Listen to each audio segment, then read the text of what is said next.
Hey, it's Nancy. Before we begin today, I just wanted to let you know that you can listen to Crime Beat early and ad-free on Amazon Music, included with Prime.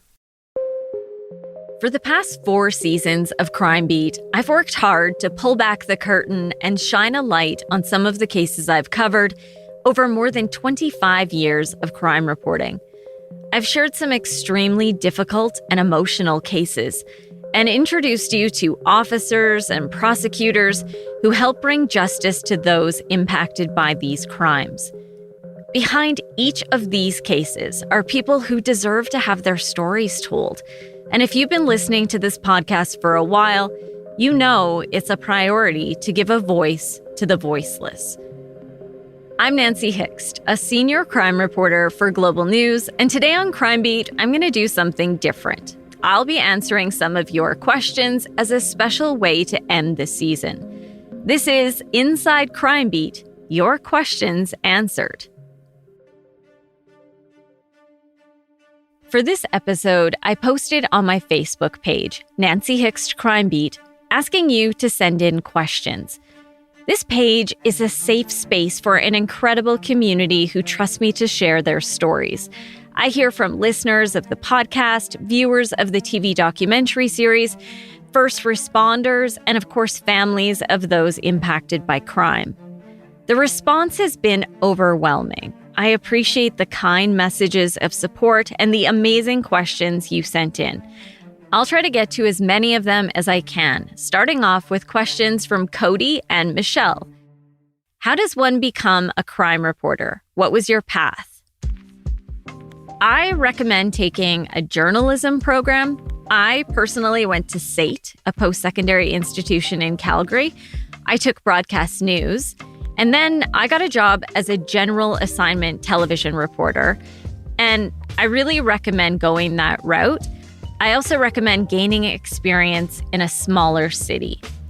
I went to several smaller centers, including Red Deer, where I worked at RDTV. It's a station that no longer exists, but I was able to gain some experience in so many different areas, from anchoring to assignment editing and reporting. From there, I worked to prove myself on hard news assignments, and I had a passion for covering anything court or crime related. So I pushed myself out of my comfort zone. I knocked on doors of criminals. I asked tough questions of police. And not long after that, my boss offered me the Crime Beat. And that was the beginning of what would turn into more than 25 years of covering crime. And of course, that's the foundation of this podcast. That leads me into a question from Bev. What was the event that made you decide crime reporting was what you wanted to do? There was no one specific event. I do think it's important for anyone covering crime to really know the law and understand the courts, and to be willing to have a career that does not fit into, a standard 9 to 5, because stories can break at any hour. As a journalist, there's also this internal drive to get out the story. It's like an adrenaline rush that comes from being on a tight deadline and knowing that you're onto something, and you just have that internal force to push the story forward. And there's a lot of satisfaction when you dig up information that can shed light on these stories. I work hard to build relationships with investigators. I also connect with victims and their loved ones. And in most cases, they're going through the most difficult and traumatic experiences of their lives. So I want to make sure that they have a voice, if they want it, during that process. The next question is from Danny. How do reporters stay safe and secure when covering stories? Do you have security? So the safety of journalists is becoming more and more concerning. And of course, the risk is always dependent on the assignment. I work for Global News, and so our managers are always assessing each assignment to determine potential risks. And often they're working with police and corporate security to determine if there are possible threats. Similarly, Kelsey asked, Have you ever felt your safety is compromised working as a crime reporter? For sure, there are times that I have felt at risk. I am a journalist that likes to push for answers, and sometimes that means being willing to knock on the door of an offender. And not only have I had doors slammed in my face, I've even had a few people take a swing at me over the years. So I've been in some compromised situations, and I've also ended up in some places where I didn't feel safe.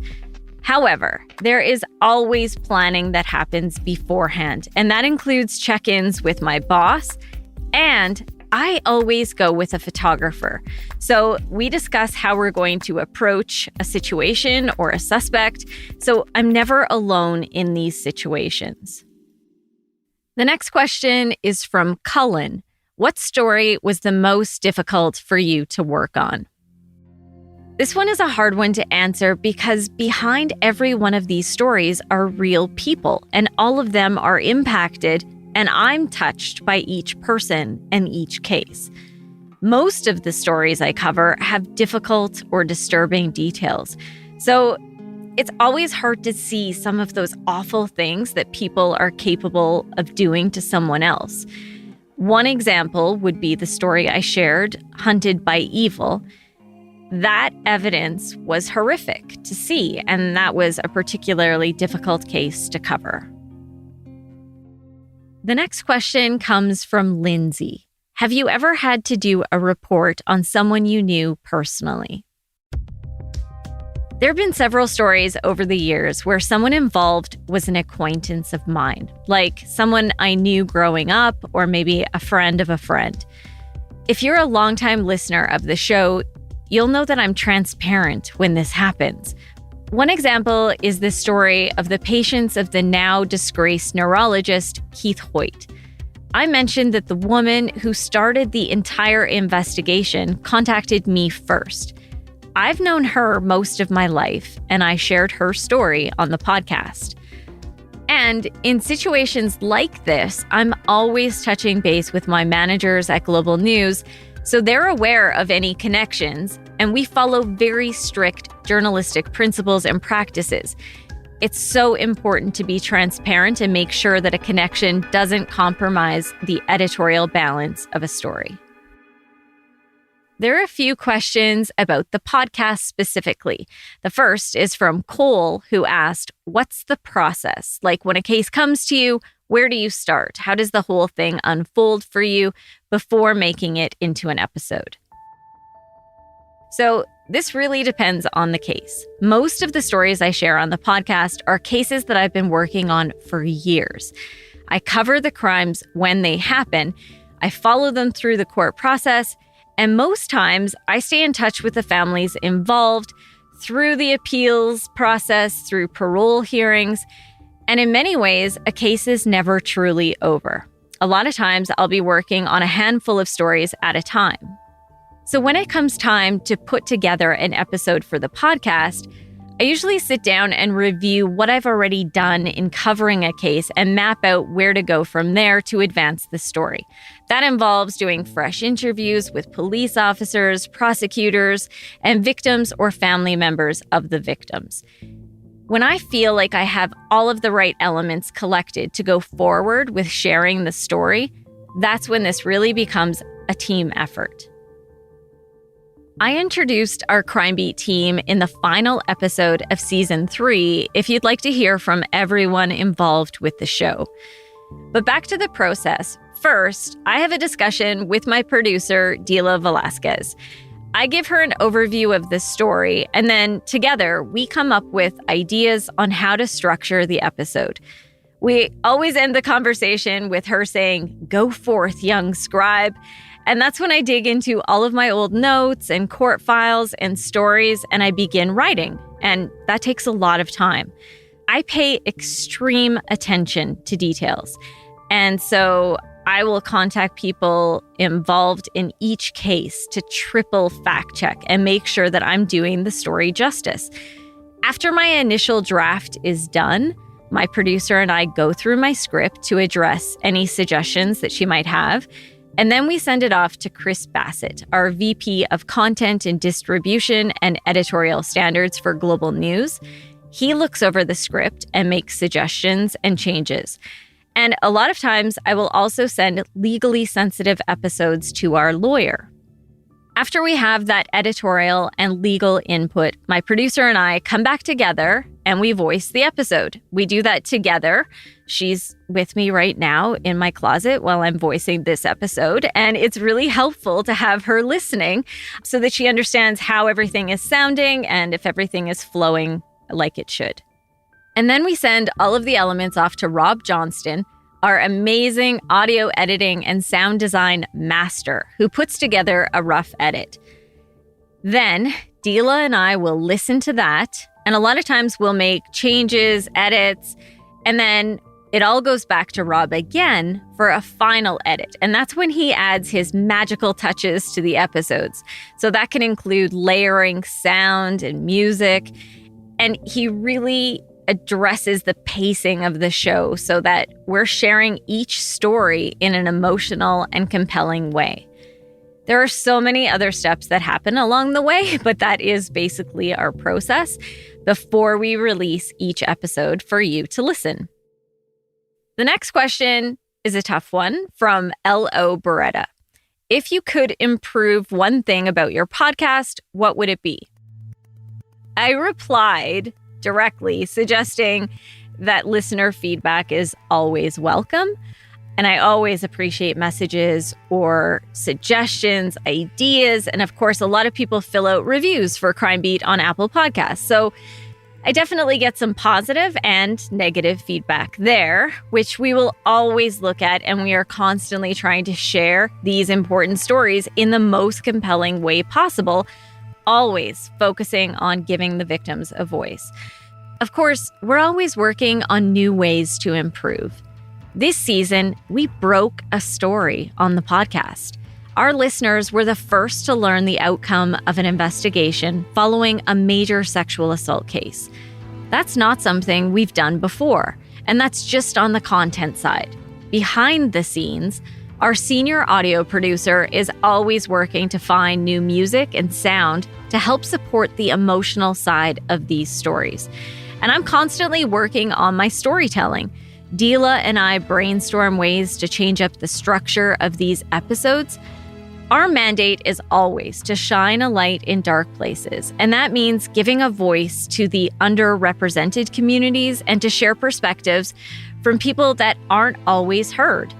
And you'll notice we're sharing more behind-the-scenes episodes, like our inside look at forensic interviewing and crime analysis. So we are constantly working to evolve and push this show forward. The next question came from Colleen, who asked, what is one thing about podcasting that totally surprised you? So it's interesting because I'm sure if you're a longtime listener, you will notice there is a progression with each season, really with each episode. And the biggest thing for me was voicing. If you watch TV news, I'm sure you're familiar with a typical broadcast sound that most reporters have. And it's something that we develop over many, many years. So in podcasting, I realized, and I would have to give credit to my producer, Dila, she told me that I needed to lose that voice. So I really just try to be myself. It's a very intimate format to share a story on. So Dila has really worked with me over the past few years to help me find my real voice. And so I just try to share these stories in a more natural and organic way. And trust me, I've seen the reviews. I've read the feedback. Some people feel I speak too fast. Some think I speak too slow. Some find my voice annoying. Listen, this is not easy. I've never said it was easy, and I am doing my very best, and I'm always working to improve, and I very much appreciate your support and patience as I work to make these the best stories possible. I received a lot of questions about police and the justice system. As a journalist covering the justice system, it's important for me to remain neutral. I, of course, ask tough questions and hold different agencies to account for the stories I cover, but I'm not able to give my opinion on what is working or not working within these institutions. However, there are a few questions that I will try to tackle. The first one is from Shelley, and it is a complicated one that I'll try to answer in a few parts. She said, do the police release much information to the family, i.e. persons of interest, potential suspects, cause of death, etc.? Do they caution the family on what they can say publicly? What happens on the family side concerning court? Who advises of appearance dates, requests for victim impact statements, etc.? So a lot of this depends on where you're living and the police agency involved. I can speak from my experience working in Calgary and dealing with both CPS and the RCMP.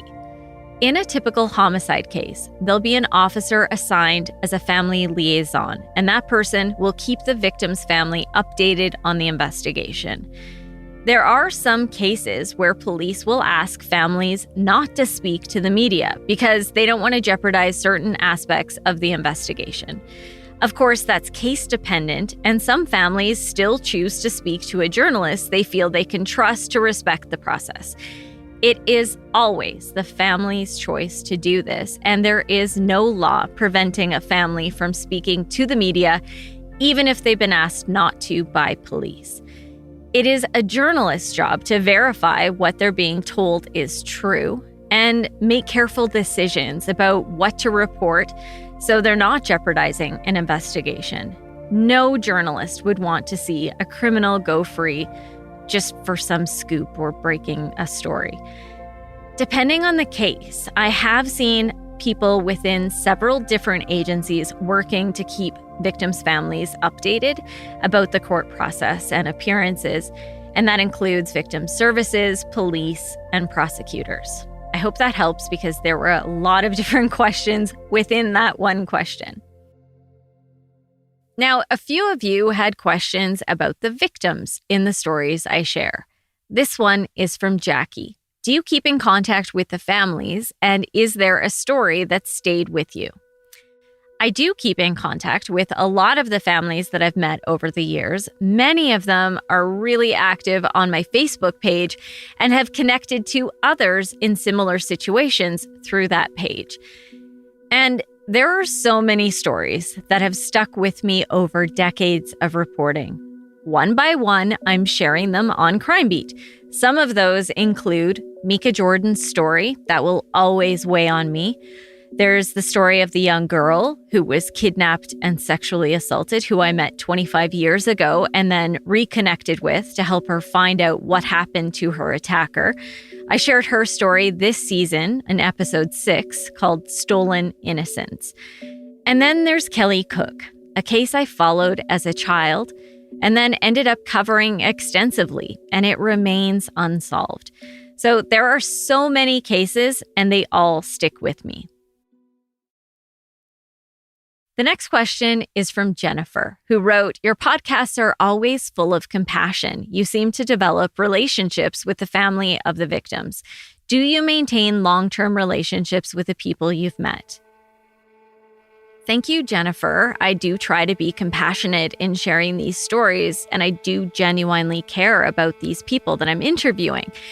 As for your question, I touched on this a little bit in the last answer, but definitely I get to know a lot of these families really well. We stay in touch.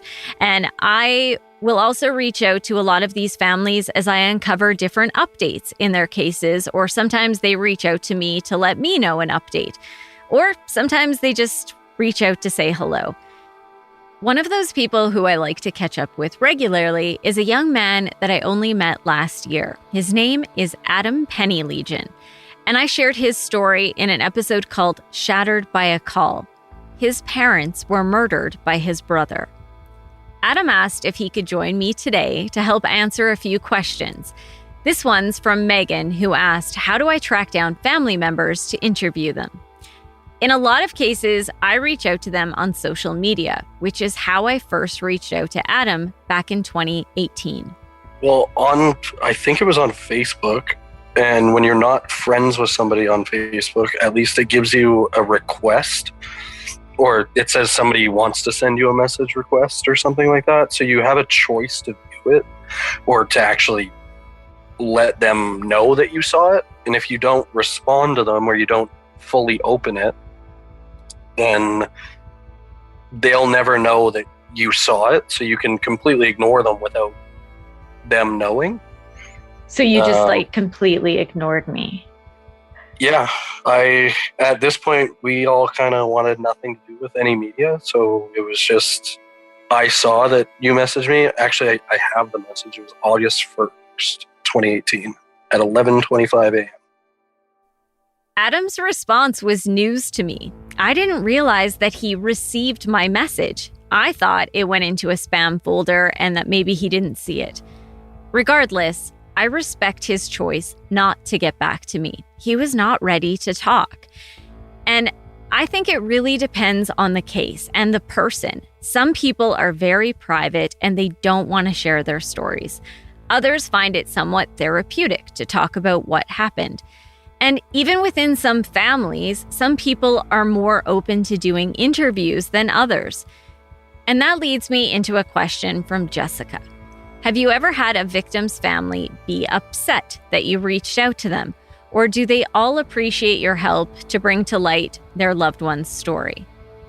I think it's important to reach out and give people an option to do an interview. And then I let them decide what's best for them.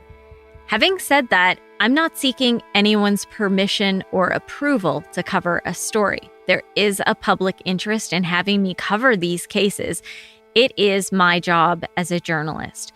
However, it's also a priority to respect each family's wishes if they wish to be a part of the story or not. Yeah, I mean, your messages were different from reporters trying to call us and stuff, because a lot of them were basically cat calling us from like outside. They were just, oh, hey. Whereas your message was more like, hey, I'm sending my sympathy, but this is what I do if you want to get in contact with me. And then it was like a easy take care, bye, like not pushing for anything. It took Adam 3 years after the death of his parents and friend for him to be ready to open up. At that time, one of the other victims' family members reached out to me and asked me if I would consider sharing their story. And because there were 3 victims in this case, they reached out to Adam to get his input as well. And that's when we connected and he decided to share his story on Crime Beat. Looking into it, and after actually speaking with you and talking with other people or the other family that dealt with you as well, it kind of came into light that like how respectful you are with it and how happy both families are with how like the outcome of the show happened and just the interview in general, and like the relationship that I have built not only with you but with your husband as well, and being more open with people in media and things like that. I don't think there's a negative connotation towards the media in my life anymore. Since then, I'm not the only journalist who Adam has spoken with, and he asked if he could share his feelings on his different experiences. When I originally did the interview with you, or when I entered the office, if you will, or the office building, it was very it was informal. It was it was just super easy, simple conversation. And you kind of gave me a briefing of I don't have a set question list. You're not drilling me with things that you need to know. It really depends on who it is. I dealt with a couple other media groups, one of them being in the States, and it was a completely different experience. I respected the time that I spoke with you. I enjoyed going to the office and sitting there, and I even went when my little brother did his interview with you.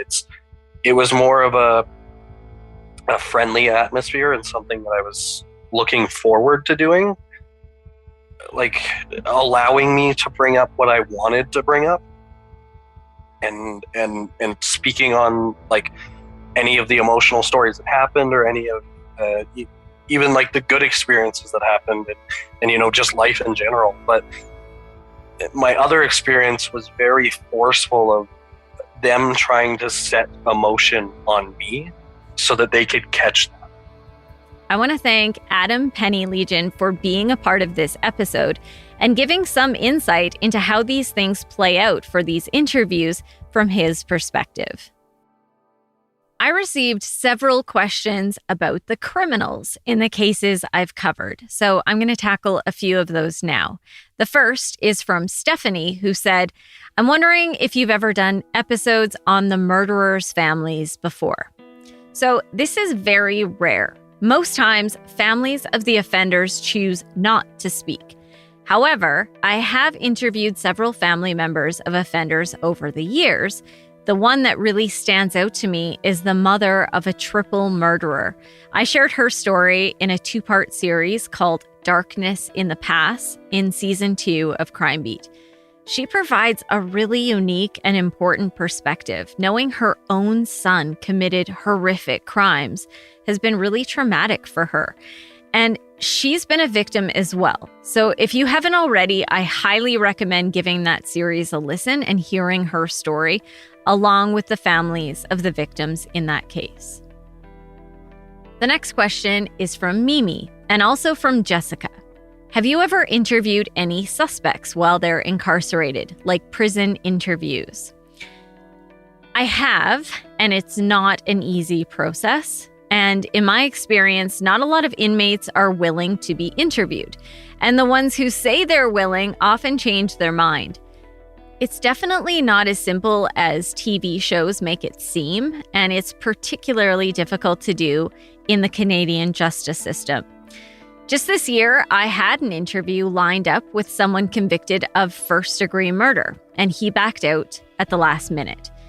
There is an interview I did with someone who has been in and out of jail, someone who has also been a victim himself, and I do hope to share his story in a future episode. The next question is from Lindsay. I'm curious if victims or perpetrators' families have taken issue with the way a case was portrayed, whether those complaints were fair or not, and how do you handle that?